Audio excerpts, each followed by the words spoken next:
जय Jagannath Pankaj dairy farm YouTube channel आपको स्वागत।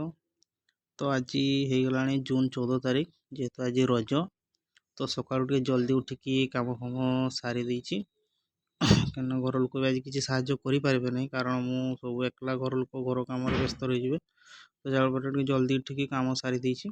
तो ये झाड़ू फाड़ू गोबर फोबर फिंगी सारी ए झाड़ू फाड़ू मारुची झाड़ू फाड़ू मारी सारापर खाईते देवी देन मिल्किंग हम।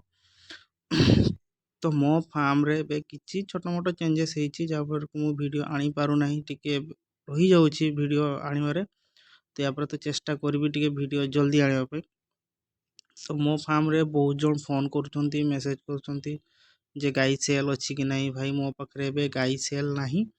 तो मो फार्म रे 7टी गाई अच्छी 7टी जगह गाई एवं मोर मिल्किंग अच्छा तो ये मो फार्म रे गाई सेल पाई नहीं।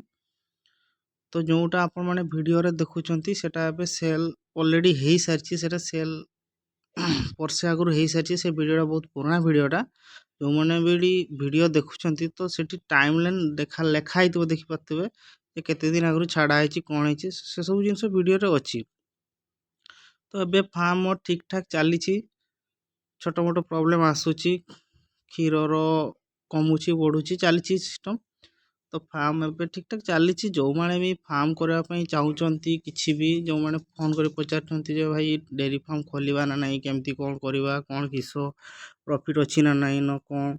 तो मोर कहवा कथा ए प्रॉफिट अच्छी भाई जदि डेयरी फार्म आप खोलुंट तो आप समय पूरा देवाई पड़ो आप लेबर भरोसा आप रही पारे ना।